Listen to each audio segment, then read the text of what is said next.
नमस्कार, मैं उजाला, आप देख रहे हैं केकेडी न्यूज। वक्त हो चला है 3 बजे की 3 बड़ी खबरों का। आइए रुक करते हैं इस वक्त की पहली बड़ी खबर की ओर। राजस्थान में दूसरे चरण का मतदान 26 अप्रैल को होने वाला है, जिसको लेकर पीएम मोदी खुद कल बांसवाड़ा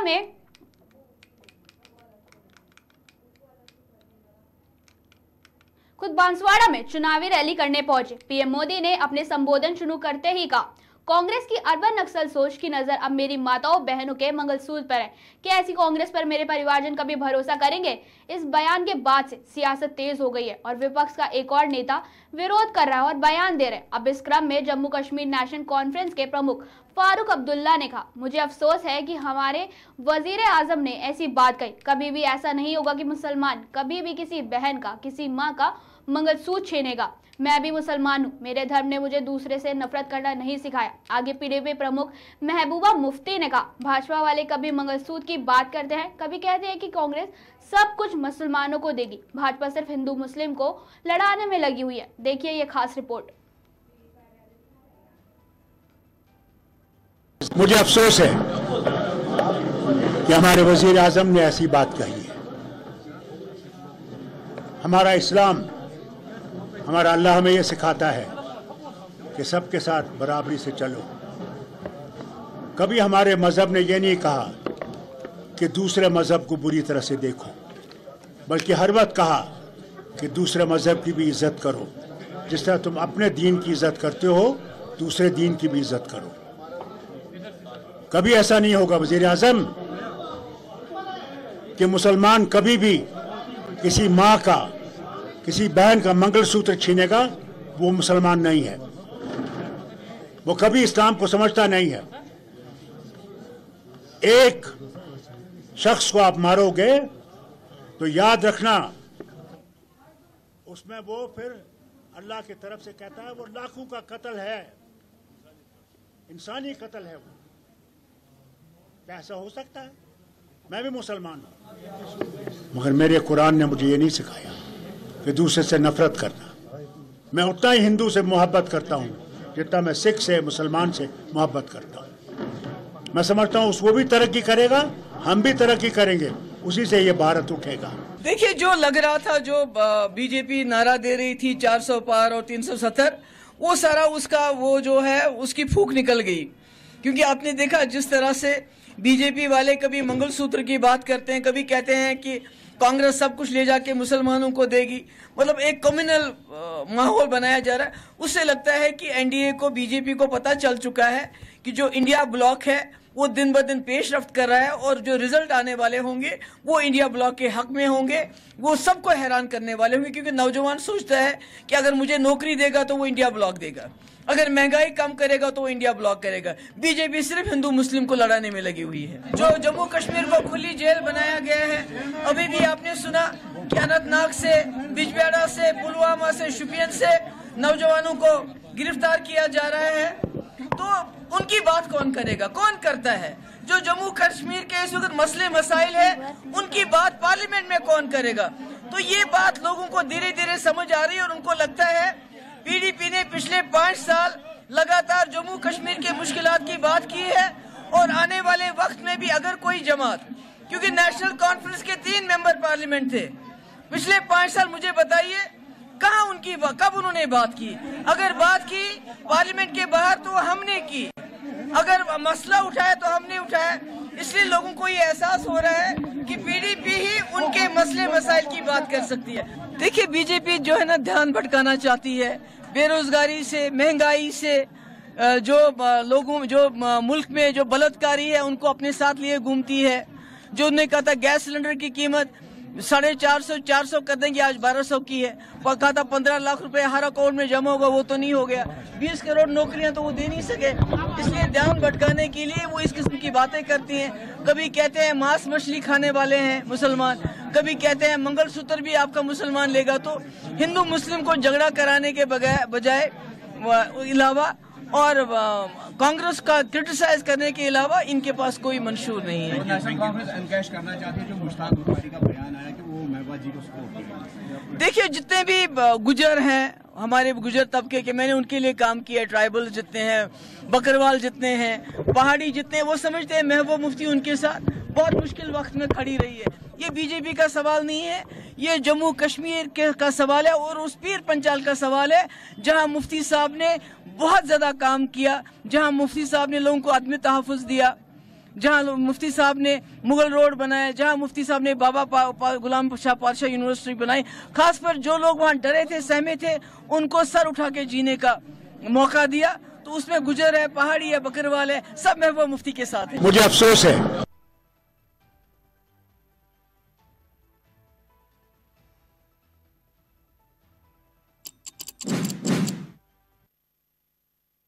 खबर की ओर।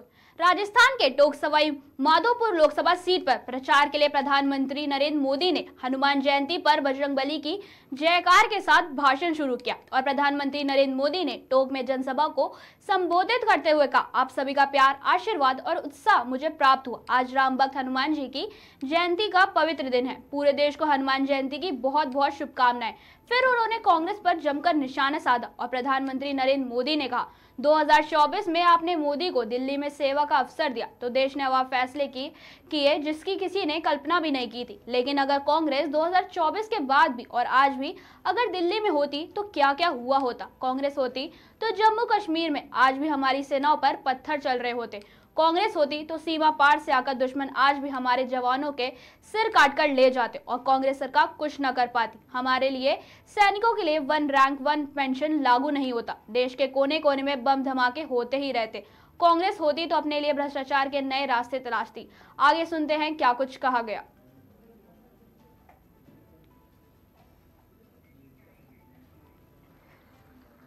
साथियों, 2014 में आपने मोदी को दिल्ली में सेवा का अवसर दिया तो देश ने वो फैसले लिए जिसकी किसी ने कल्पना भी नहीं की थी। लेकिन आप सोचिए, अगर कांग्रेस 2014 के बाद भी और आज भी अगर दिल्ली में कांग्रेस की सरकार होती तो क्या क्या हुआ होता। कांग्रेस होती तो जम्मू कश्मीर में आज भी हमारी सेनाओं पर पत्थर चल रहे होते। चलते कि नहीं चलते? कांग्रेस होती तो सीमा पार से आकर दुश्मन आज भी हमारे जवानों के सिर काटकर ले जाते। कांग्रेस सरकार कुछ न करती। कांग्रेस होती तो ना हमारे फौजियों को 1 रैंक 1 पेंशन लागू होती और ना ही हमारे पूर्व सैनिकों को 1 लाख करोड़ रुपया मिलते। कांग्रेस होती तो देश में आए दिन देश के कोने कोने में सीरियल ब्लास्ट, बम धमाके होते ही रहते, निर्दोष लोग मरते ही रहते। कांग्रेस ने तो राजस्थान में जो सीरियल ब्लास्ट हुए थे, बम धमाके हुए थे, उन दोषियों को बचाने का घोर पाप भी किया है। कांग्रेस होती तो कोरोना के समय ना किसी को मुफ्त राशन मिलता और ना ही किसी को मुफ्त वैक्सीन मिलती। कांग्रेस होती तो देश में महंगाई से हाहाकार मचा होता। कांग्रेस पार्टी देश की मुसीबत में अपने लिए भ्रष्टाचार के नए मौके तलाशती। और राजस्थान के मेरे भाइयों और बहनों, आप लोग तो कुछ महीने पहले ही कांग्रेस के पंजे से मुक्त हुए हैं। कांग्रेस पार्टी ने सत्ता में रहते हुए जो जख्म दिए वो राजस्थान के लोग कभी भी भूल नहीं सकते। कांग्रेस ने महिलाओं पर अत्याचार के मामले में राजस्थान को नंबर 1 बना दिया था और दुर्भाग्य देखिए कांग्रेस के लोग विधानसभा में बेशर्मी के साथ कहते थे कि ये तो राजस्थान की पहचान है। एकजुटता ही, एकता ही राजस्थान की सबसे बड़ी पूंजी है। याद रखिएगा, जब जब हम बटे हैं तब तब देश के दुश्मनों ने फायदा उठाया है। अब भी राजस्थान को बांटने की,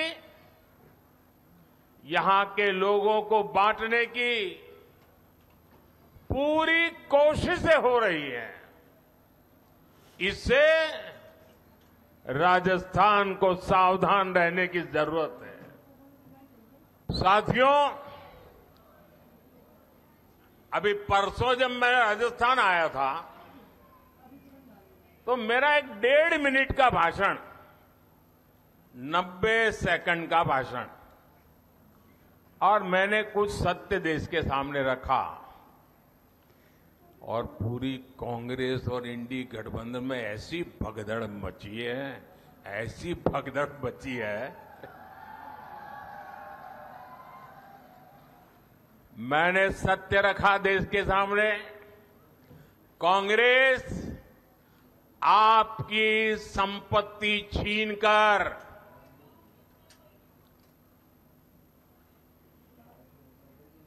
उनके खास लोगों को बांटने की गहरी साजिश रचकर बैठी है। 2-3 दिन पहले मैंने कांग्रेस की इस वोट बैंक की राजनीति, तुष्टीकरण की राजनीति का पर्दाफाश किया था। इससे कांग्रेस और उसको सिस्टम में उनको इतनी मिर्ची लगी है, इतनी मिर्ची लगी है कि वो हर तरफ गालियां देने में टूट पड़े। जो आए वो मोदी को गाली दे रहा है। मैं कांग्रेस से जानना चाहता हूं, आखिर कांग्रेस सच्चाई से इतना डरती क्यों है? कांग्रेस क्यों अपने नीतियों को ऐसे छिपाने में लगी है? जब आपने नीति बनाई है, निर्णय लिया है, तो अब जब मोदी जी ने खुल करके राज रख दिया, आपका हिडन एजेंडा बाहर आ गया, तो अब कांप रहे हो? अरे हिम्मत है तो स्वीकार करो, हम आपसे मुकाबला करने के लिए तैयार हैं। आपका प्यार, आपके आशीर्वाद, आपके उत्साह, सब कुछ मुझे पहुंच गया।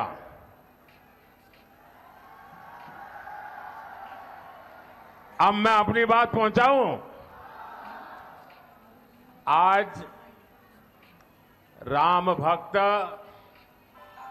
हनुमान जी की जयंती का पवित्र दिन है। पूरे देश को हनुमान जयंती की बहुत बहुत शुभकामनाएं।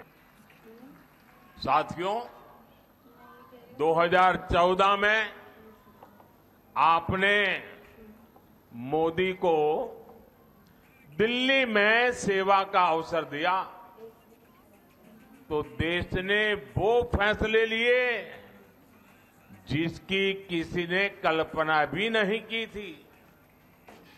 लेकिन आप सोचिए, अगर कांग्रेस 2014 के बाद भी और आज भी अगर दिल्ली में कांग्रेस की सरकार होती तो क्या क्या हुआ होता। कांग्रेस होती तो जम्मू कश्मीर में आज भी हमारी सेनाओं पर पत्थर चल रहे होते। चलते कि नहीं चलते? कांग्रेस होती तो सीमा पार से आकर दुश्मन आज भी हमारे जवानों के सिर काटकर ले जाते। कांग्रेस सरकार कुछ न करती। कांग्रेस होती तो ना हमारे फौजियों को 1 रैंक 1 पेंशन लागू होती और ना ही हमारे पूर्व सैनिकों को 1 लाख करोड़ रुपया मिलते। कांग्रेस होती तो देश में आए दिन देश के कोने कोने में सीरियल ब्लास्ट, बम धमाके होते ही रहते, निर्दोष लोग मरते ही रहते। कांग्रेस ने तो राजस्थान में जो सीरियल ब्लास्ट हुए थे, बम धमाके हुए थे, उन दोषियों को बचाने का घोर पाप भी किया है। कांग्रेस होती तो कोरोना के समय ना किसी को मुफ्त राशन मिलता और ना ही किसी को मुफ्त वैक्सीन मिलती। कांग्रेस होती तो देश में महंगाई से हाहाकार मचा होता। कांग्रेस पार्टी देश की मुसीबत में अपने लिए भ्रष्टाचार के नए मौके तलाशती। और राजस्थान के मेरे भाइयों और बहनों, आप लोग तो कुछ महीने पहले ही कांग्रेस के पंजे से मुक्त हुए हैं। कांग्रेस पार्टी ने सत्ता में रहते हुए जो जख्म दिए वो राजस्थान के लोग कभी भी भूल नहीं सकते। कांग्रेस ने महिलाओं पर अत्याचार के मामले में राजस्थान को नंबर 1 बना दिया था। और दुर्भाग्य देखिए, कांग्रेस के लोग विधानसभा में बेशर्मी के साथ कहते थे कि ये तो राजस्थान की पहचान है। एकजुटता ही, एकता ही राजस्थान की सबसे बड़ी पूंजी है। याद रखिएगा, जब जब हम बटे हैं तब तब देश के दुश्मनों ने फायदा उठाया है। अब भी राजस्थान को बांटने की, यहां के लोगों को बांटने की पूरी कोशिशें हो रही हैं। इससे राजस्थान को सावधान रहने की जरूरत है। साथियों, अभी परसों जब मैं राजस्थान आया था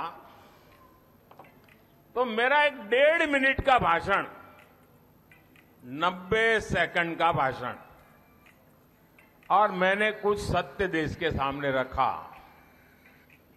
और पूरी कांग्रेस और इंडी गठबंधन में ऐसी भगदड़ मची है, ऐसी भगदड़ मची है।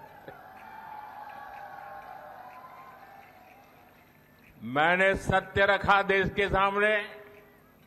कांग्रेस आपकी संपत्ति छीनकर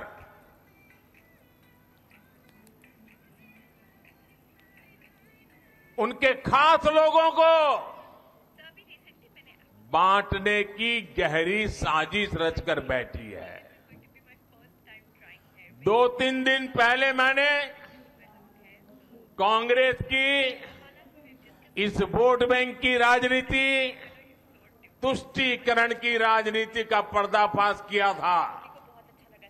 इससे कांग्रेस और उसको सिस्टम में उनको इतनी मिर्ची लगी है, इतनी मिर्ची लगी है कि वो हर तरफ गालियां देने में टूट पड़े। जो आए वो मोदी को गाली दे रहा है। मैं कांग्रेस से जानना चाहता हूं, आखिर कांग्रेस सच्चाई से इतना डरती क्यों है? कांग्रेस क्यों अपने नीतियों को ऐसे छिपाने में लगी है?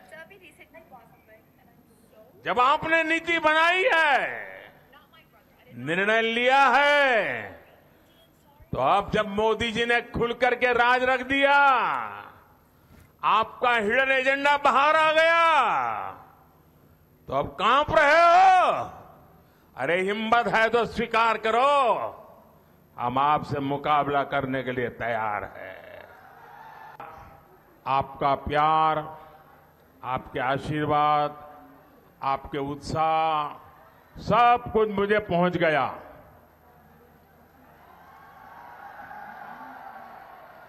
अब मैं अपनी बात पहुंचाऊं।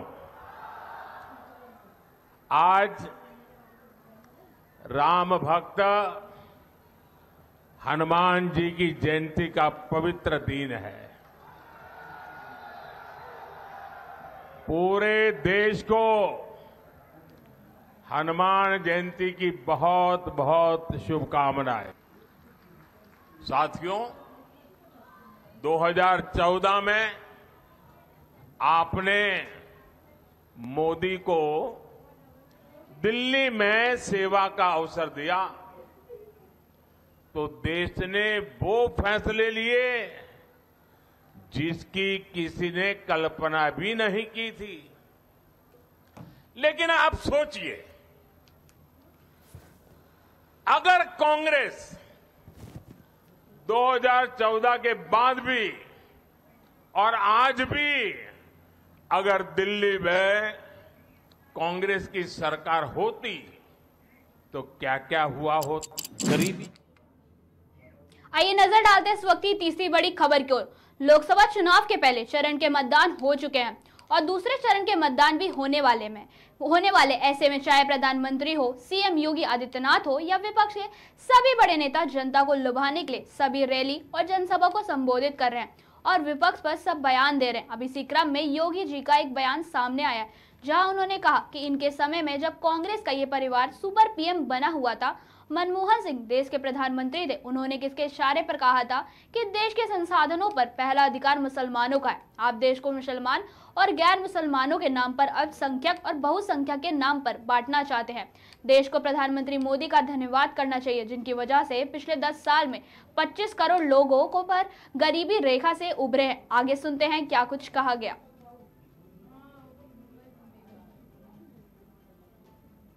गरीबी हटाओ, ये 1970 के दशक में कांग्रेस ने नारा देश को दिया।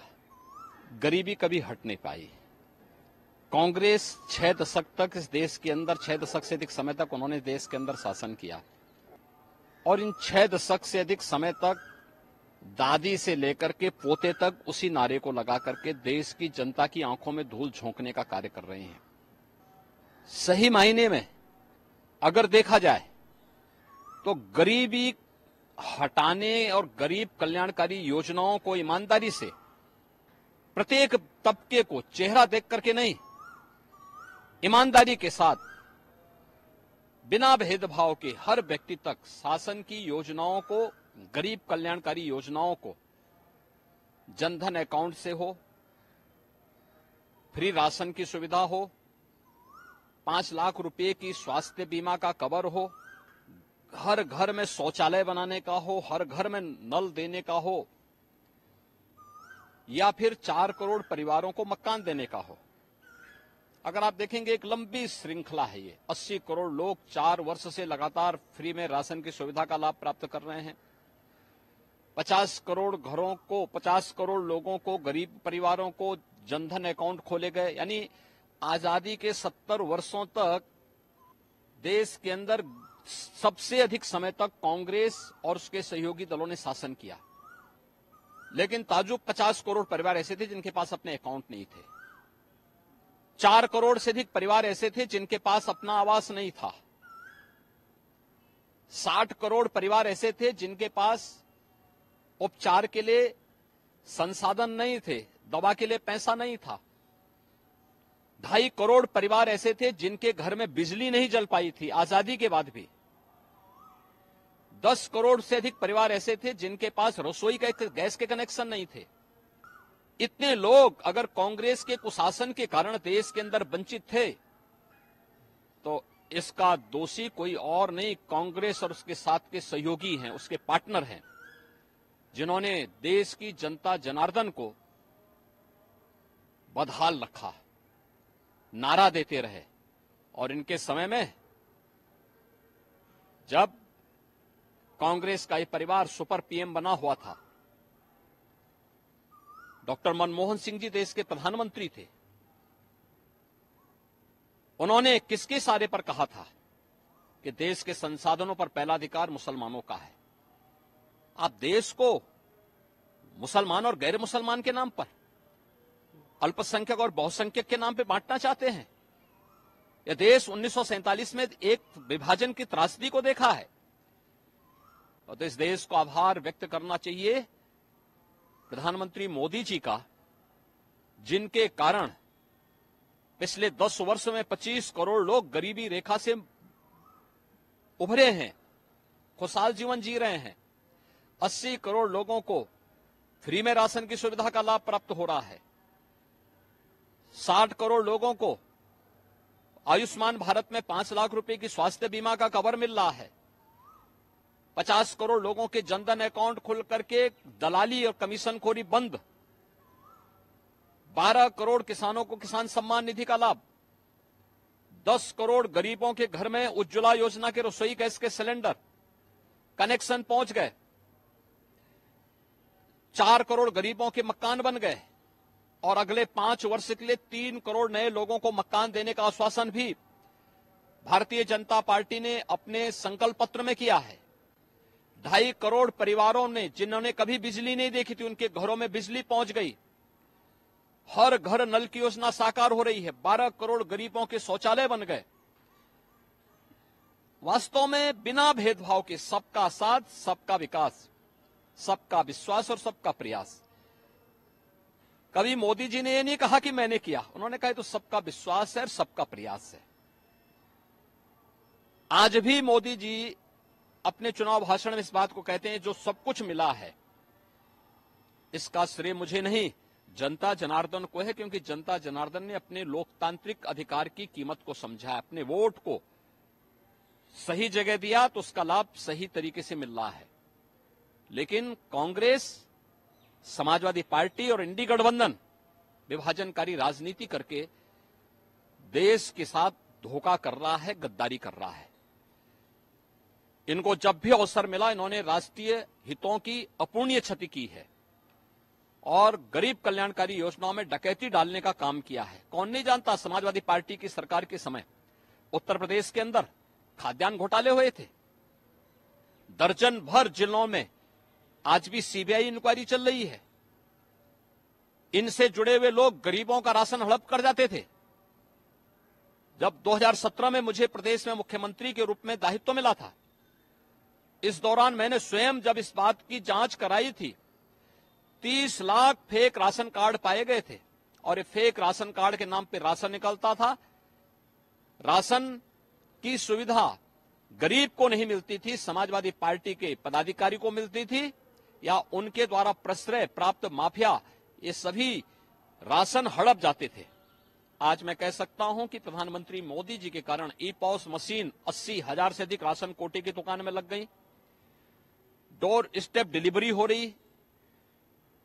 1 स्टेप डिलीवरी के माध्यम से एफसीआई गोदाम से सीधे कोटेदार के दुकान में जीपीएस मैपिंग के माध्यम से खाद्यान्न पहुंच रहा है, और वहां से गरीब को सभी को ई वेइंग के माध्यम से एक एक उसकी मॉनिटरिंग होती है।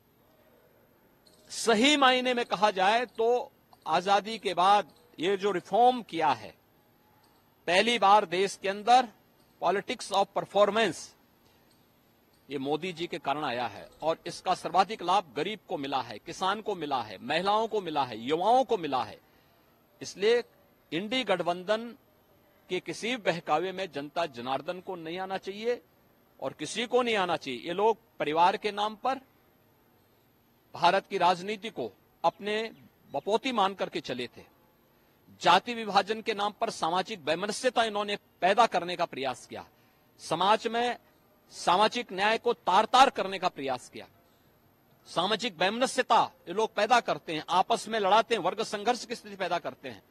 ये देश कांग्रेस और उसके सहयोगी इंडी गठबंधन, चाहे वह समाजवादी पार्टी हो या अन्य उनके सहयोगी दल हो, इनकी इस मंशा को कभी स्वीकार नहीं करेगा। लोकसभा के प्रवर्तमान अभियान के दौरान जो चुनाव की प्रचार की प्रक्रिया चल रही है, पहले चरण के चुनाव संपन्न हुए हैं और मेरा अनुमान है कि अगले 6 चरणों में जो परिणाम आने वाले हैं, यह भी प्रधानमंत्री मोदी जी के नाम से, उनके काम से जनता जनार्दन का आशीर्वाद भारतीय जनता पार्टी को प्राप्त होगा।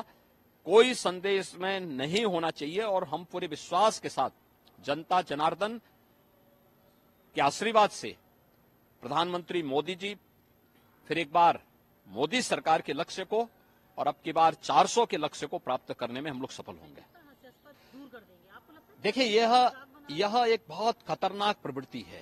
ये लोग गरीबी तो नहीं हटा पाए, लेकिन जिन्होंने अपनी मेहनत